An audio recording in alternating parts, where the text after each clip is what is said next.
Hello guys, welcome to my YouTube channel. तो आज का जो हमारा टॉपिक है वो माउंटबेटन प्लान है। माउंटबेटन प्लान है जो 1947 में आया था। तो हम पढ़ रहे हैं मॉडर्न हिस्ट्री ऑफ इंडिया, जो इसी यूट्यूब चैनल पर हमारी प्ले लिस्ट बनी है मॉडर्न हिस्ट्री ऑफ इंडिया के नाम से। वहाँ पर हमने बहुत सारी काफ़ीज़ वीडियोस अपलोड कर दी है मॉडर्न हिस्ट्री से रिलेटेड।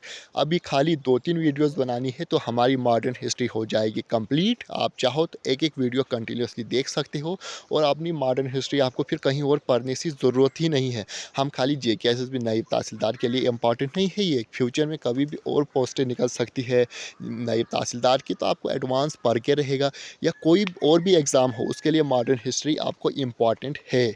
तो आई होप आपको मेरी वीडियोस पसंद आई होगी। तो इस वाली वीडियोस को आप देखिए।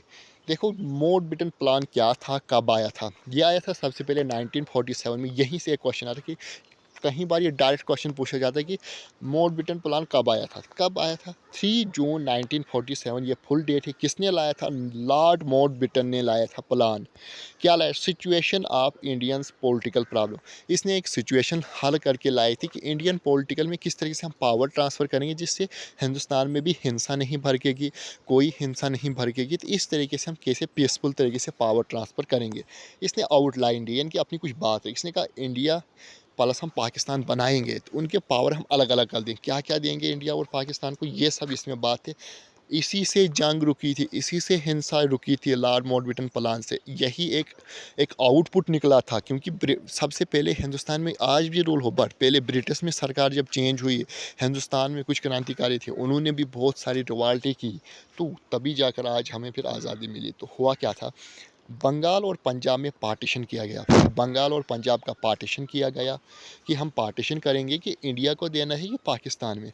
ये पार्टीशन किया बंगाल और पंजाब को। जो Assam north west front line prone से सिलाट डिस्ट्रिक्ट आसाम में, यहाँ पर रेफरेंडम किया गया। रेफरेंडम क्या किया गया, यहाँ पर वोटिंग की गई। वहाँ पर वोटिंग की गई कि जिसको ज़्यादा वोटिंग आएगी वही लेंगे, ये रखा आसाम में। और जो सिंध है, बलूचिस्तान है, यहाँ की डिमांड रखी कि ये इंडिया में जाएगा, पाकिस्तान में रहेगा कि इंडिपेंडेंट। ये कहा कि यहाँ की जो लेजिस्लेचर असेंबली है वो डिसाइड करेंगे हमें क्या करना है। तो जो बंगाल और पंजाब है, यहाँ पर इन्होंने पार्टीशन किया, यानी कि हिस्सा किया इक्वल। एक हिस्सा दिया इंडिया को, एक हिस्सा दिया पाकिस्तान को। जो north west front line prone से इन सिलाट डिस्ट्रिक्ट आसाम में, यहाँ पर कहा कि रेफरेंडम करेंगे। हम क्या करेंगे, वोटिंग करेंगे। इंडिया की वोटिंग पड़ेगी ज़्यादा कि पाकिस्तान की, तो उसी में जाएगा ये डिस्ट्रिक्ट, उसी में जाएगी ये स्टेट।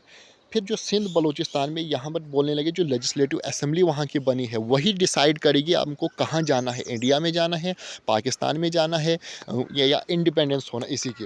और पाकिस्तान की जो कॉन्स्टिट्यूशन है वो सेपरेट कॉन्स्टिट्यूशन असेंबली रखेंगे। यही था ना मुद्दा, अब ये हल हुआ था। अब उनको सेपरेट कॉन्स्टिट्यूशन रखेंगे, इसमें बात।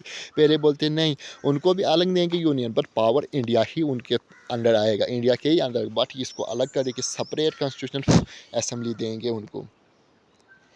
अब है प्रिंसली स्टेट। जो प्रिंसली स्टेट है जहाँ पर राजा रूल करते थे, किंग करते थे रूल, उनको कहा गया इधर ज्वाइन इंडिया और पाकिस्तान और रिमाइन इंडिपेंडेंट। उनको कहा गया आपको अपनी मर्ज़ी है, आप इंडिया में रहोगे, आप पाकिस्तान में रहोगे, या आप इंडिपेंडेंट रहोगे।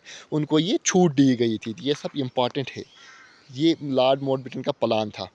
फिर क्या होता है, 15 अगस्त 1947 में डेट रखी गई for handing over power to India and Pakistan. कहा गया इंडिया और पाकिस्तान को हम इसी दिन पावर हैंड अप करेंगे, यानी कि ट्रांसफ़र करेंगे। तो ये डेट रहा। तो ये था आज का हमारा छोटा सा टॉपिक, लॉर्ड माउंटबेटन प्लान। ये कोई ऐसा टॉपिक नहीं, ये बहुत इंपॉर्टेंट टॉपिक है। यहाँ से अक्सर एग्ज़ाम में क्वेश्चन बनते ही बनते हैं।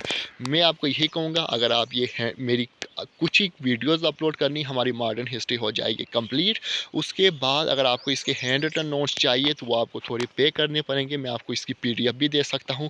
यूट्यूब से आप पूरी पीडीएफ समझ सकते हो, इनको पढ़ सकते हो। इसी की वीडियोस आपको मिलेगी पढ़ने के लिए, और इसी के आपको नोट्स भी मिले। सोचो कितना अच्छा होगा। तो उनके लिए आप मॉडर्न हिस्ट्री के लिए कुछ आपको पैसे देने पड़ेंगे, वो बहुत ही कम आपको देने पड़ेंगे। बिल्कुल डिटो ऐसे ही नोट्स में आपको प्रोवाइड करूँगा, बट उनके लिए आपको थोड़ी सी पेमेंट पे करनी पड़ेगी। ज़्यादा पेमेंट नहीं, बट आपको मात्र 50 रुपीज़ आपको पे करनी पड़ेगी। तो उसमें आपको ये सब मैं नोट्स दे सकता हूँ जितने भी मॉडर्न हिस्ट्री में मैंने पढ़ाई है, क्योंकि ये नोट्स हैंड रिटन नोट्स है। ये भी मैंने परचेज़ करके कुछ लाए हैं, कुछ खुद से बनाए, कुछ इनमें एडिटिंग की है, कुछ इनको मैंने क्लियर बनाया है। पहले ये इस तरह से क्लियर नहीं थे नोट्स कि इनको आसानी विजिबल तरीके से हम पढ़ सकते थे। तो आई होप आपको मेरी वीडियोस पसंद आई होगी। अगर आपको मेरी वीडियोस पसंद आ रही है, चैनल को शेयर एंड सब्सक्राइब ज़रूर कीजिए।